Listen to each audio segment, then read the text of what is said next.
오늘 저는 여러분들과 함께 저 높은 곳을 향하여 라는 말씀을 함께 나누려 합니다. 저 높은 곳을 향하여. 여러분, 한 주 동안 우리 예수양기교회가 참 열심히 하나님 앞에 예배로 달려왔습니다. 송구영신 예배를 시작으로 1월 1일 신년 예배, 그리고 또 1월 2일부터는 또 신년 축복성회로 네 분의 목사님을 모시고 함께 예배를 드렸습니다. 얼마나 여러분 하나님의 은혜였는지 말할 수 없는 그 은혜가 예배당 가운데 넘쳐났었습니다. 오신 분들은 알겠고 참여하지 못하신 분들은 좀 기대하시고 다음에 함께 했으면 좋겠어요. 첫째 날 오신 목사님도 계시고요. 또 둘째 날, 이게 이제 마지막 날 같고요. 이게 이제 우리 그 수곡교회 교인들도 함께 와서 함께 한 성회였어요. 여러분, 이 축복성회가 아름다웠던 이유가 바로 이 성도의 연합, 그리고 거룩한 공교회의 회복을 경험한 아름다운 축복성회였어요. 무슨 얘기냐? 여러분, 성도의 연합이 뭐죠? 성도는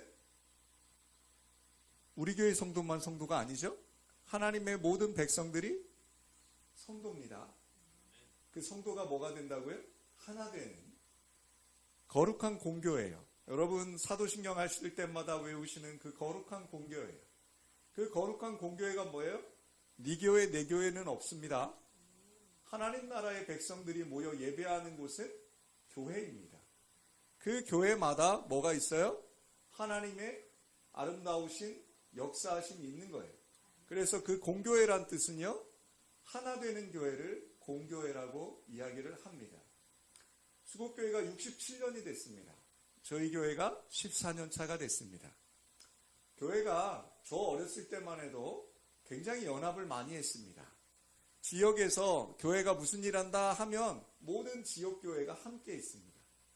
그런데 어느 날부턴가 한국이 산업화되고 배가 부르고 무엇인가 교회마다 막 우리 교회가 커지고 뭔가 막 발전하면서 오히려 이 공교회가 무너지기 시작했습니다. 그래서 어떤 일이 있었죠? 우리 교회, 내 교회 가자. 여러분, 전도할 때 그러잖아요. 우리 교회 갑시다. 전도할 때 우리 교회 갑시다는 잘못된 전도입니다. 전도는 예수 그리스도를 전하는 것이지 교회를 소개하는 것이 아닙니다. 그러므로 여러분 꼭 기억하십시오. 전도는 뭐가 돼야 된다고요? 거룩한 예수 그리스도를 뭐하는? 증거하는, 전하는 교회가 바로 전도라는 것입니다.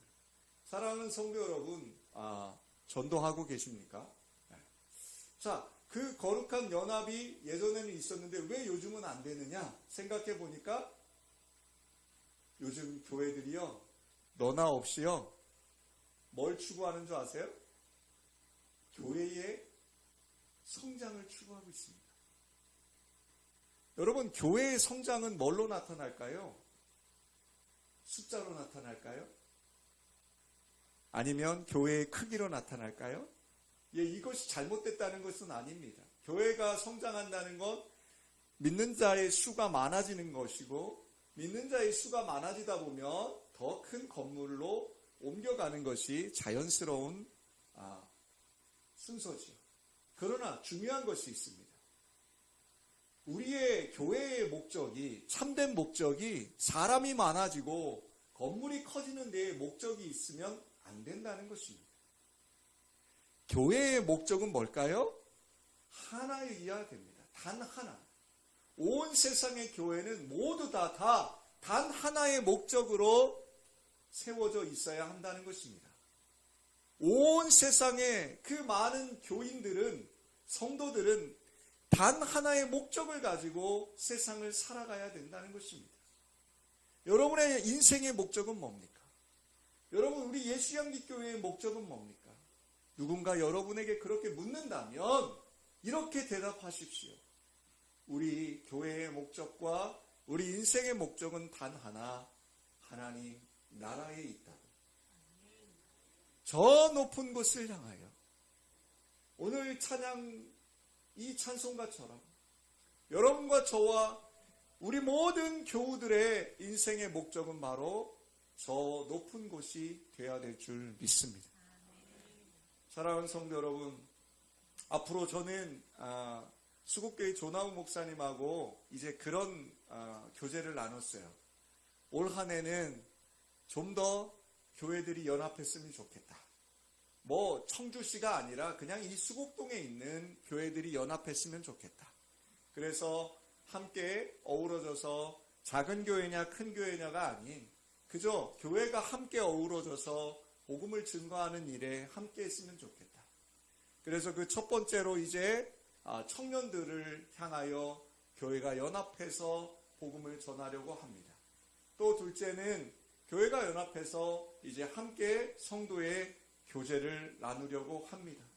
또 교회가 연합해서 교회 학교들이 청소년들이 여름 사역을 함께 진행하려고도 합니다.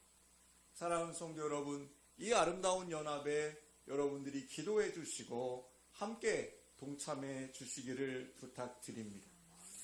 저는 오늘 이제 2023년도에는 여러분들과 함께 로마로 여행을 가려고 합니다. 로마. 로마 하시면 생각나는 게 뭐가 있을까요?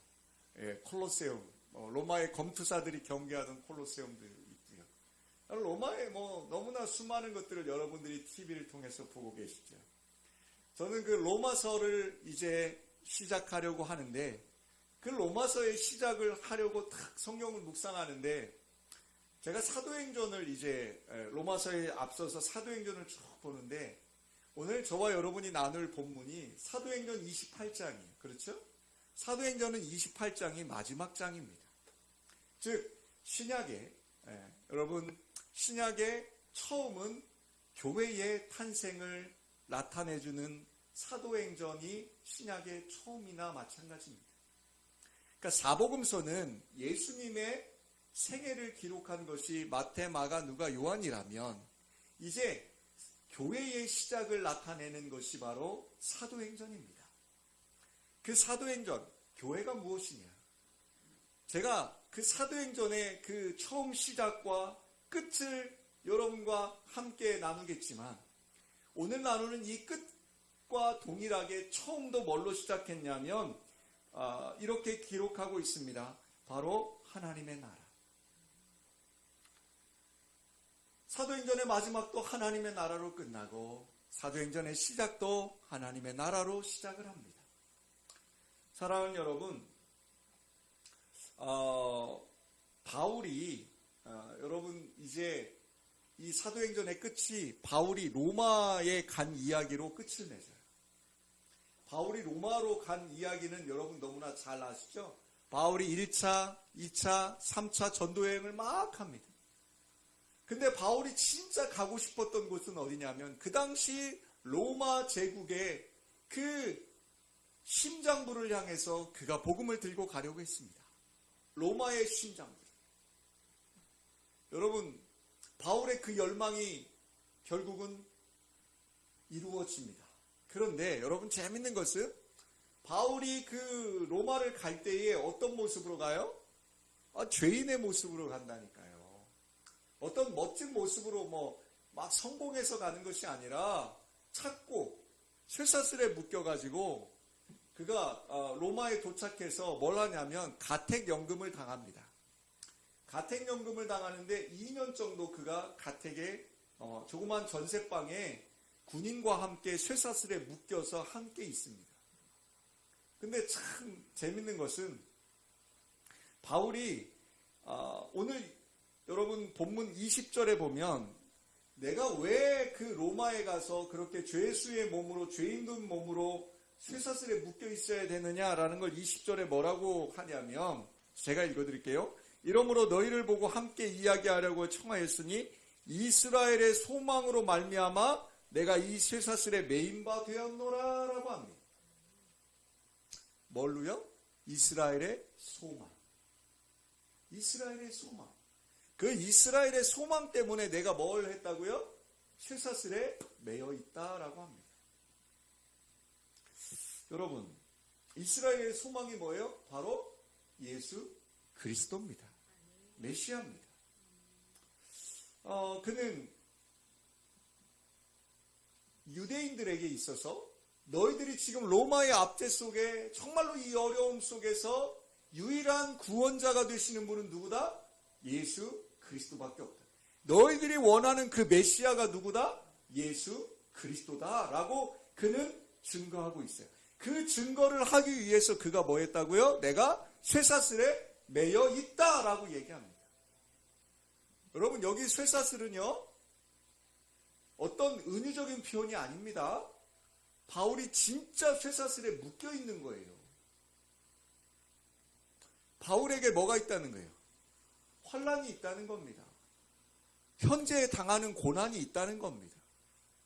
여러분이 복음을 전한다고 하면서, 여러분이 예수 믿는다고 하면서 여러분이 지금 추구하는 게 뭐예요? 평안함 아니에요? 좀 마음이 좀 주일날이라도 목사님 좀 예배하러 오면 좀 안식일이니까 좀 제가 마음 편안하게 예배 드려야 되는 거 아닙니까? 왜 이렇게 교회만 오면 일을 시켜요? 왜 이렇게 교회만 오면 뭘 가지고 오래요? 내가 정말 한 주간 동안도 열심히 일하다가 교회 오면 좀 쉬어야 되는 거 아닙니까? 바울은 그 얘기 안 합니다. 바울은 자신에게 그 소망, 이스라엘의 소망 되신 그 예수를 전하기 위해서 그가 뭐에 매여 있다고요? 진짜 쇠사슬에 매여 있다라고 얘기합니다. 그가 병이 들었어도, 그가 환난 중에 있어도, 그가 어려움 가운데 있어도, 그가 그 예수를 향하여서 뭐 한다고요? 그 복음을 전하기 위해서 그가 로마에 있다고 이야기를 합니다. 사랑하는 여러분, 바울이 로마에 온 이유는 딱 하나예요. 뭘까요? 주님의 약속을 따라온 것이에요. 바울은 주님의 약속을 믿었습니다. 사랑하는 성도 여러분, 주님의 약속을 믿으십니까? 어떤 약속 믿으세요? 하나님이 세상을 이처럼 사랑하사, 요한복음 3장 16절 이 말씀을 여러분 너무나 좋아하시죠? 이 약속의 말씀을 믿으십니까? 근데 이 약속의 말씀은요, 그저 기쁘고 감사한 말씀만이 아니에요. 저와 여러분 같은 그 죄인된 자를 위해서 누가요? 하늘아버지께서 육신의 몸을 입고 이 땅에 오셔서 죽임을 당하셔야만 했다는 거예요. 여러분이 뭔데요? 제가 뭔데요? 그 하늘아버지께서 육신의 몸을 입고 와서 십자가의 고통을 지시면서 저와 여러분을 위해서 죽으셨단 말이에요. 이게 믿어지십니까? 이게 믿어지지 않는다면 여러분 믿게 해달라고 기도하세요. 이게 믿어져야만 뭘 할 수 있어요? 감사할 수 있거든요. 이게 믿어지지 않으니까 저와 여러분이 감사가 안 돼요. 교회 오는 게 일이에요. 예배 드리는 게 너무 힘들어요. 이게 안 믿어지니까. 바울은 이걸 믿었다고 이야기해요. 이 약속의 말씀, 그 복음을 바울은 믿은 거예요. 그래서 그가 그 쇠사슬에 묶여서라도 로마에 온 겁니다. 그리고 그 쇠사슬에 묶여서조차도 그가 하는 일이 뭐예요? 하나님의 구원의 섭리를 유대인들에게 증거하고 있어요. 바울이 그래서 위대하다고 하는 것입니다.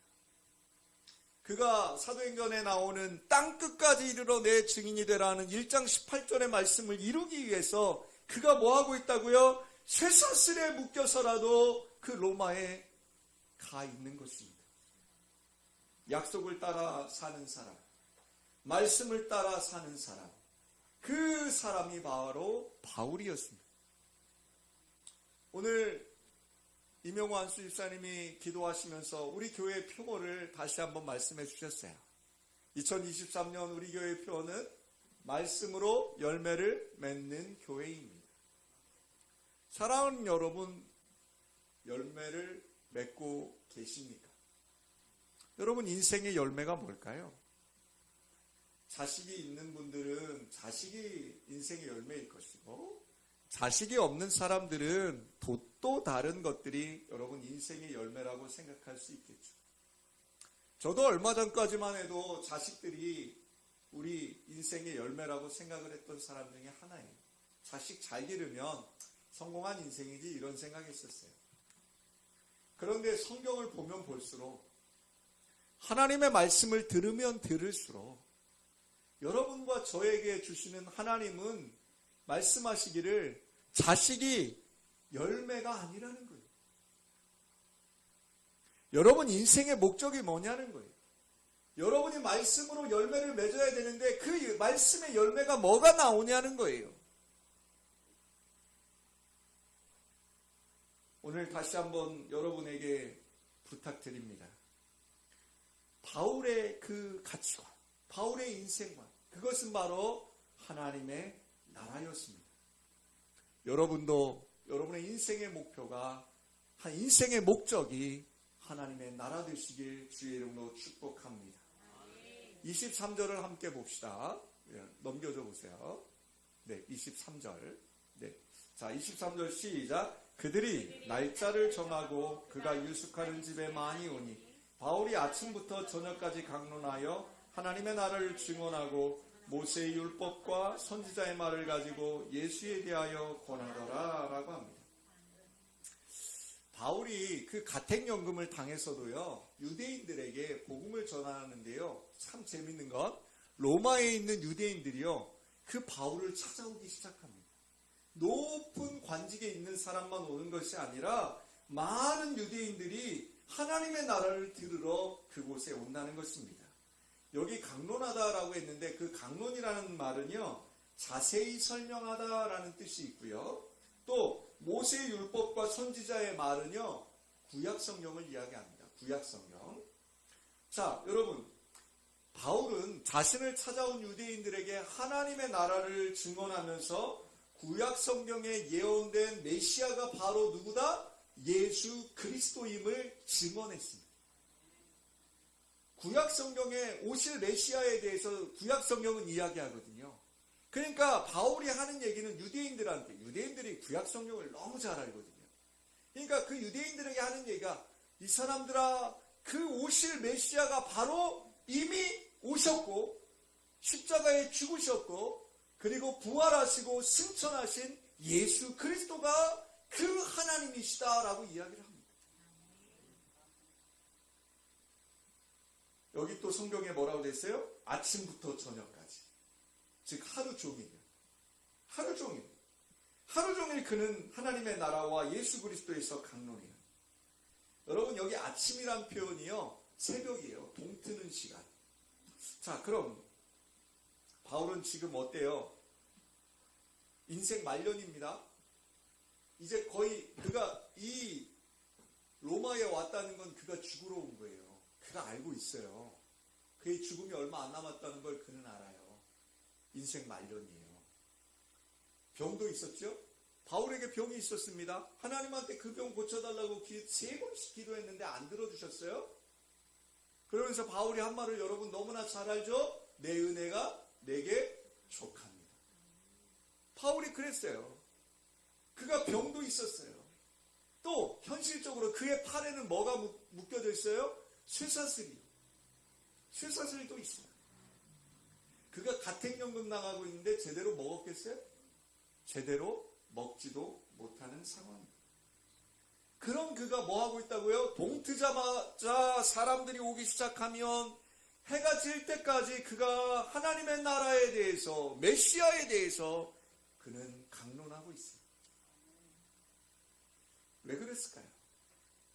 바로 하나님의 그 약속을, 하나님의 말씀에 열매 맺기 위해서, 그는 유대인들을 위해서, 주님 안에서 그들을 살리기 위해서 바울이 자신의 생명을 던지고 있는 거예요. 여러분은 무엇을 위해서 인생을 살아가고 계십니까? 이건 제가 강요할 수 없습니다. 저희 아내 얘기를 하면 또 아내가 싫어하겠지만, 아내는 저한테 좀 더 세게 했으면 좋겠대요. 더 열심히 하래요. 아내가 있어서 행복하죠. 저의 게을러지는 모습에 늘 채찍질을 해줍니다. 근데 저는 타고나기를요, 그런 걸 잘 못합니다. 억지로 하라고를 못합니다. 꼭 하십시오. 반드시 하십시오. 이거 왜 안 하셨습니까? 이 말 잘 못합니다. 저는 바울의 마음을 이 본문을 연구하면서 읽어내려갔습니다. 그 나이 먹고 병들고 쇠사슬에 묶인 바울이 자신이 복음을 위해서, 하나님의 약속을 위해서 할 수 있는 일은 오직 강론하는 것이었습니다. 온 유대인들을 향해서 오직 복음을 전하는 것이었습니다. 여러분, 하나님이 여러분들에게 시간도 주시고 건강도 주시고 주신 것이 너무 많지 않습니까? 여러분, 무엇을 위해 살아가고 계십니까? 여러분 삶의 자리에서 과연 하나님의 나라를 위해서 애쓰고 계십니까? 여러분, 하나님의 나라가 저와 여러분의 것이라고 성경은 말씀하십니다. 그 하나님의 나라를 위해서 여러분 애써주시길 주의 이름으로 축복합니다. 자, 그러면서 바울이 전하는 복음, 그 강론하는 걸 듣고 그 말을 믿는 사람과 믿지 아니하는 사람으로 나뉩니다. 바울이 전했다고 다 믿을까요? 아니에요. 25절에서 28절을 우리 한번 봅시다. 25절에서 28절. 자, 함께 봉독합시다. 시작. 서로 맞지 아니하여 흩어질 때에 바울이 한 말로 이르되 성령이 선지자 이사야를 통하여 너희 조상들에게 말씀하신 것이 옳도다 일렀으되 이 백성에게 가서 말하기를 너희가 듣기는 들어도 도무지 깨닫지 못하며 보기는 보아도 도무지 알지 못하는도다. 이 백성들의 마음이 우둔하여져서 그 귀로는 둔하게 듣고 그 눈은 감았으니 이는 눈으로 보고 귀로 듣고 마음으로 깨달아 돌아오면 내가 고쳐줄까 함이라 하였으니 그런즉 하나님의 이 구원이 이방인에게로 보내어진 줄 알라 그들은 그것을 들으리라 하더라. 아멘. 이 말씀은 구약성경 이사야 6장 9절에서 10절을 바울이 인용한 것입니다. 여러분, 오늘 이 읽은 본문 말씀이 뭐라고 해요? 너희 이스라엘 백성들이 하나님의 말씀을 귀로 듣는 것뿐만 아니라 삶으로 나타내면, 삶으로 들으면 하나님께서 그들을 영원히 구원해 주시려 했지만 하나님의 말씀을 그들이 들어요, 안 들어요? 안 듣는다라고 얘기하는 거예요. 이스라엘이 하나님의 말씀을 안 들음으로 말미암아 우리에게 은혜가 주어진 줄 믿습니다. 그게 누구예요? 바로 이스라엘 민족이 아닌 이방인들에게 그 복음이 증거되었다라고 이야기합니다. 사랑하는 여러분, 그래서 우리는 이 말씀이 되게 소중해요. 왜요? 이 말씀에 의지해서 우리에게 복음이 증거된 거죠. 사랑하는 성도 여러분, 이게 하나님의 은혜 아니겠습니까? 귀 있는 자는 들을지어다. 근데 여러분, 어떤 사람은 똑같이 오늘도 마찬가지잖아요. 이 예배 가운데 우리 한 3, 40명 모여서 예배할 때에 어떤 사람은 뭐예요? 들어요. 어떤 사람은 뭐예요? 듣지 못해요. 있어요. 똑같이 예배 드려요. 축복성회도 마찬가지예요. 4일간 축복성회가 쭉 이어졌잖아요. 네 분의 강사 목사님이 쭉 오셔서 축복성회 했어요. 그 중에서도 어떤 분들은 들었고요. 어떤 분들은 듣지 못했습니다. 참 신비하고 놀랍습니다. 여러분, 기억하세요. 귀로 듣는 것이 듣는 게 아니에요. 오늘 여기 성경도 얘기하잖아요. 귀로 듣는 게 듣는 게 아니라요. 여러분, 뭘 해야 돼요? 그 들음이 여러분의 머릿속에서 지식으로 남고 여러분의 가슴 속에서 감정으로 소화되는 것이 아니라 그 지식과 그 감정이 어디로요? 여러분의 손과 발과 입을 통해서 나타나야 될 줄 믿습니다. 복음은 증거하는 것입니다.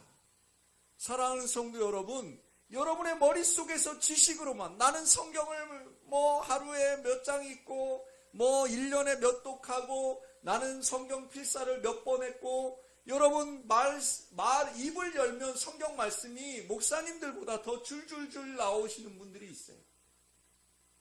그런데 거기서 끝나요. 그의 삶은 성경이 없어요. 들어도 듣지 못하니. 어떤 분들은 예배 시간에 눈물을 펑펑 흘립니다. 감격하고 두 손 들고 막 찬양을 합니다. 끝나고 나가면서 목사님, 오늘 예배에 너무나 은혜를 받았습니다. 집에 가면요, 믿지 않는 남편이 방 안에 있으면 뭐라 그래요? 저놈 왼수, 밥도 안 챙겨 먹고, 내가 교회 갔다 와서 나 교회 갔다 왔는데 밥도 내가 챙겨주래? 이러면서 왼수라고. 감정에서 그치는 믿음입니다. 여러분, 그 감정이 무슨 소용이 있겠습니까? 뭘 해야 돼요? 여러분의 손이, 여러분의 팔이, 여러분의 입이 그리스도를 증언하시길, 하나님의 나라를 바라보시길 주의 이름으로 축복합니다. 28장으로 구성된 사도행전은 30절과 31절에 막을 내립니다. 우리 30절과 31절 함께 봅시다. 30절 31절입니다. 다 같이 봅니다. 시작. 바울이 온 이태를 자기 셋집에 머물면서 자기에게 오는 사람을 다 영접하고 하나님의 나라를 전파하며 주 예수 그리스도에 관한 모든 것을 담대하게 거침없이 가르치더라. 아멘. 바울은 지금 여기 셋집에 산대요. 셋집. 사랑하는 성도 여러분, 자기 집 없다고 실망하지 마세요. 바울도 뭐에 살았어요? 셋집이요. 월셋집 살았다니까요. 아니, 여기는 아마 2년 전세일 수도 있겠어요. 전셋집.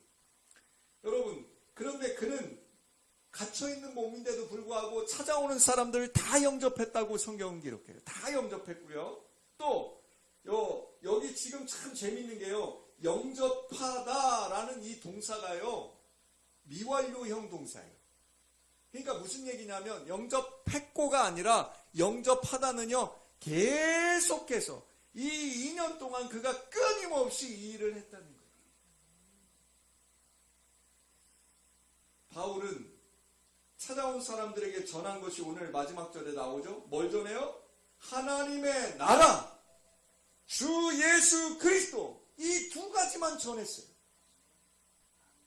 우리 예수양기교회가 전해야 될 이 두 가지가 바로 이겁니다. 하나님의 나라, 주 예수 그리스도, 이 두 가지만 우리 교회 가운데 있으면 된다는 것입니다. 이 두 가지가 말씀을 통하여서 여러분의 삶에 열매 맺으면 된다는 것입니다. 사랑하는 성도 여러분, 사도행전은 제자들이 부활하신 예수님께 이스라엘 나라를 회복하심이 언제입니까? 라고 물어보는 것으로 시작을 해요.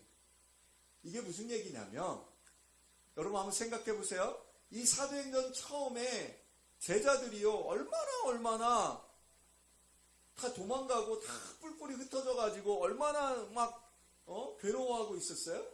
그때 누구를 봐요? 부활하신 주님을 만납니다. 여러분, 그 부활하신 주님을 여러분 만나셨습니까? 다 제 잘못이에요. 담임 목사 잘못이에요. 이 아멘을 못 하잖아요. 아니, 부활하신 주님을 못 만났는데 어떻게 여기 앉아 있어요, 여러분? 다 집에 가세요. 부활하신 주님을 만난 건 다른 게 아니에요. 여러분 안에 예수를 주라 시인한다면, 하나님을 아버지라 부르시는 입술이라면 부활하신 주님이 여러분 안에 계신 줄 믿으시길 주님의 이름으로 축복합니다. 여러분의 행실이 문제가 되는 게 아니에요. 여러분 다른 거 속지 마세요. 마귀가 여러분들을 맨날 속인다니까요. 니까짓 거 같은 게 무슨 부활하신 주님을 만난다는 거예요. 아니에요. 다른 목사님이 오든 어떤 분이 여러분들에게 물어보아도 여러분이 하나님을 아버지라 부르고 있고 예수님을 주라 시인하시는 입술이라면 이미 구원받으신 줄 믿으시길 축복합니다. 부활하신 주님을 만났다는 거예요, 여러분. 아니, 부활하신 주님 만났냐고 물어보니까 침묵이네요. 다 제 잘못이에요. 근데 이제부터는 여러분, 누가 물어봐도 그 부활하신 주님을 여러분은 만나신 줄 저는 믿습니다. 여기 바울이요, 지금 제자들이 물어보는 게 그거예요. 이제 뭐 해달라는 거예요? 우리나라를 찾게 해달라는 거예요. 로마한테 빼앗긴 우리나라 이제, 아니, 예수님이 부활했잖아요. 이건 기적이 아니에요. 완전 슈퍼 미라클이에요. 이게 그냥 기적이 아니라 상상할 수 없는 기적이에요. 왜? 그들의 눈에 보이거든요. 그리고 예수님이, 부활하신 예수님이 같이 먹거든요. 로또 좋아하시죠? 김무웅 집사님이 주무시는 것 같지만 로또 얘기하면 귀를 들으실 텐데. 로또 여러분 아무나 맞아요, 안 맞아요? 로또를 맞는데요, 그냥 맞는 게 아니라 한 주 맞고, 두 주 맞고, 세 주 맞고, 네 주 맞고, 로또 살 때마다 로또 맞는 거예요. 이런 게 있을 수 있어요, 없어요? 불가능합니다. 그 불가능한 것이 뭐가 돼요? 이루어졌다는 거예요. 그러니까 제자들이 제일 먼저 하는 게 뭐예요? 빼앗긴 나라 찾게 해달라는 거예요. 이제 여러분 로또 맞으면 뭐 하실래요? 제가 주택복권, 저도 이제 나이가 있으니까 주택복권 샀던 적이 있었어요. 직장 다닐 때. 그럼 주택복권 사면은 저도 이렇게 지갑에다가 딱 고이 딱 놔요. 그리고 주택복권 사고 딱 이제 생각하죠. 이거 맞으면 우선 뭐 차를 하나 이렇게 사고 뭐도 하나 하고 막 계획을 막 세웁니다. 행복합니다. 근데 주택복권 당첨 발표하고 나면요, 지갑에 고이 모셔뒀던 주택복권 어떻게 되죠? 참 찢어가지고 그냥 찢지도 않아요. 또 어떻게 찢죠? 에이 하면서 갈기갈기 찢어요. 그리고 탁 넣어버려요. 그게 우리 인생이에요. 많은 예수 믿지 않는 사람들의 인생이 그래요. 그 주택복권 같은, 그 보이지 않는 그 허황된, 보이는 것 같아요. 진짜 잡힐 것 같아요. 근데 그것 쫓다가 그 인생이요, 지옥에 간다니까요. 심판의 자리에 선다니까요. 근데 우리는요, 그 로또는 없어요. 그거 바라지 않아요. 그런데 뭐 한다고요? 부활하신 예수님을 만난 제자들은요, 지금 그 로또를 구하는 거예요. 그런데 재밌는 건, 그 제자들이요, 이 마지막, 지금 사도행전의 마지막이 뭘로 끝난다고요? 부활하신 주님을 향해서 바울이 구한 게 뭐예요? 오직 하나님의 나라와 예수 그리스도만 전하는 거예요. 왜 이렇게 변했어요? 바로 오순절 마가의 다락방 성령 체험의 사건이 있은 후 그 제자들이 변합니다. 죽을 줄 압니다. 베드로가요, 죽을 줄 알아요. 그럼에도 그는 복음을 전합니다. 수많은 예수님의 제자들이 성령의 체험을 한 후에 그들이 가는 곳이 어디예요? 복음 전하러 갑니다. 이름도 없이 빛도 없이 그들이 순교당하고 그들이 매맞고 그들이 감옥에 갇혀도 그들은 복음 전하러 갑니다. 사랑하는 성도 여러분,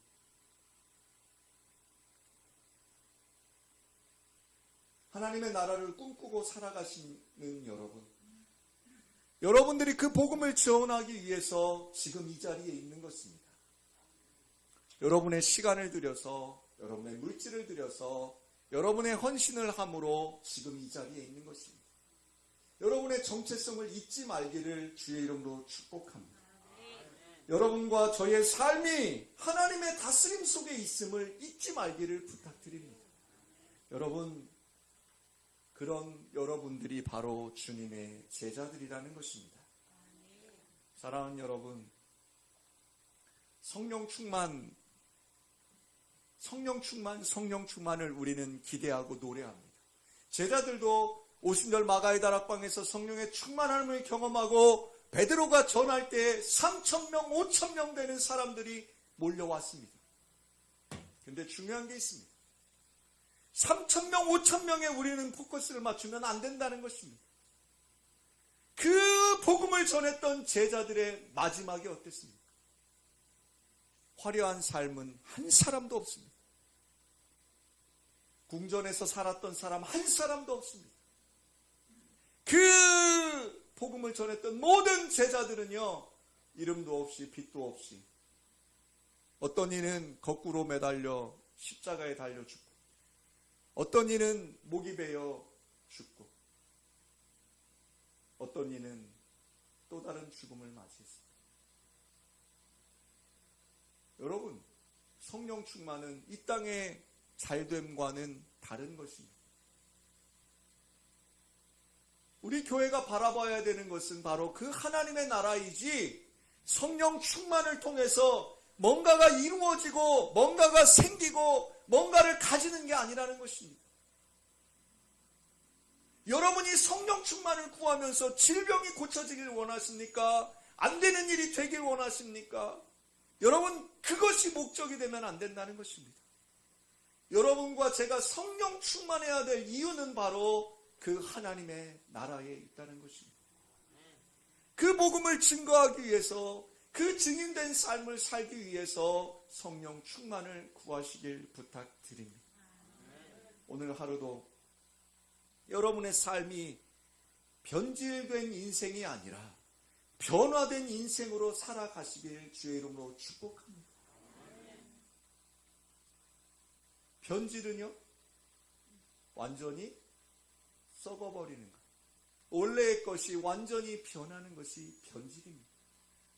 변화는요, 바뀌는 것입니다.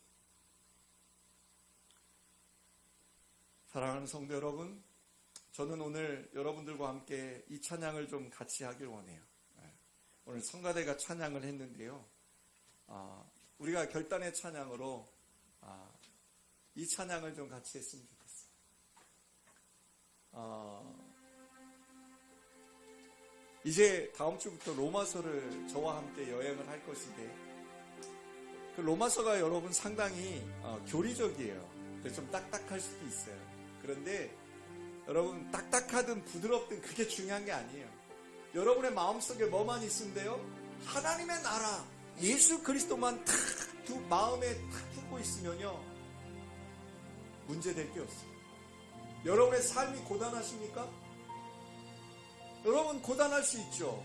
힘들 수 있어요. 바울이 그랬다니까요. 그런데 여러분, 바울이 그 마음에 갖고 있던 딱 두 개가 뭐예요? 주 예수 그리스도와 하나님의 나라였어요. 여러분의 인생 걸어갈 때 부흥의